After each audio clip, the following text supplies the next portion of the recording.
महाराष्ट्र के अध्यक्ष वाहिगुरु जी की फतेह। आज कलंगिता पिता गुरु गोबिंद सिंह महाराज जी प्रकाश पुरबियां सबको लख लख मुबारक। तो आज साढ़े को महापुरख आए ने तो बड़ी खुशी की गल है कि आज जब गुरु गोबिंद सिंह महाराज के जन्मपुर पे आप हम सब एक साथ बैठे हैं, उस समय को याद कर रहे हैं, उस खुशबू को पूरी दुनिया में दिखा रहे हैं। सो महाराज जी दो शब्द। जिस समय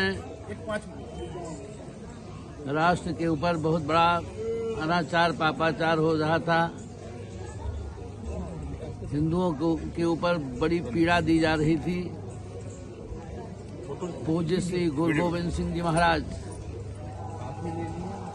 जब बाल्यावस्था में ही थे, लगभग 9 वर्ष की अवस्था में, अपने उनके पिताजी श्री गुरु तेग बहादुर जी महाराज उन्होंने कहा, पुत्र, हिंदू जनता नपुंसक होती जा रही है, किसी पवित्र आत्मा के बलिदान की आवश्यकता है।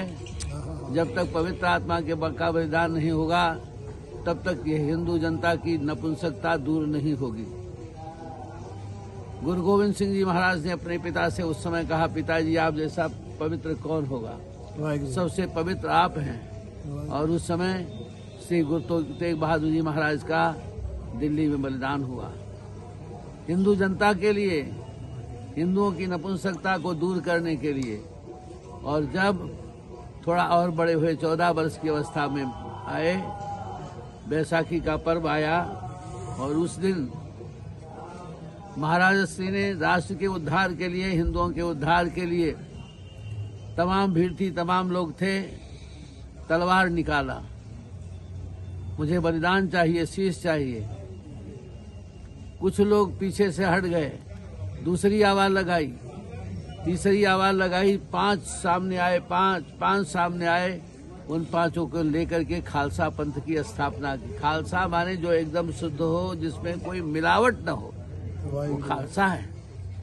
खालसा पंथ की स्थापना किया।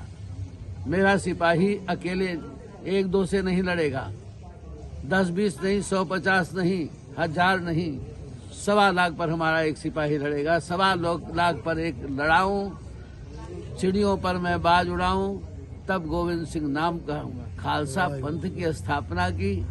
और स्थापना करके उस समय हिंदुओं की जनता की नपुंसकता दूर की, हिंदुओं की रक्षा की, सनातन धर्म की रक्षा की, राष्ट्र की रक्षा की।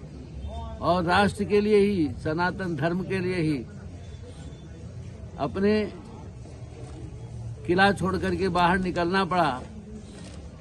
लेकिन इतना ही नहीं, 4 के 4 पुत्र बलिदान हो गए। 2 लड़ते लड़ते और 2 जो छोटे थे उनको जिंदे दीवार में चुन दिया गया। और अगर ऐसा न होता, ऐसा नहीं होता तो हिंदुओं का हिंदुत्व तो नहीं रह जाता, ये निश्चित था। इतना बड़ा आतंक था उस समय। तो गुरु गोविंद सिंह जी महाराज का सनातन धर्म के लिए बहुत बड़ा योगदान है, राष्ट्र के लिए बहुत बड़ा योगदान है। और हम इतने कृतज्ञ हो गए, हम महापुरुषों के बलिदान को भूलते चले जा रहे हैं।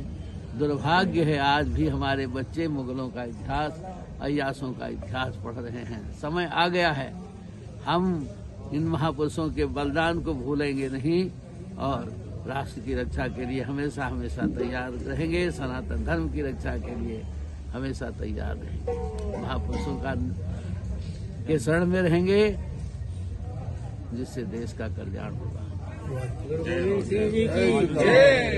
करेंगे जावे फतेह पावे, निहाल हो जावे। सत श्री अकाल।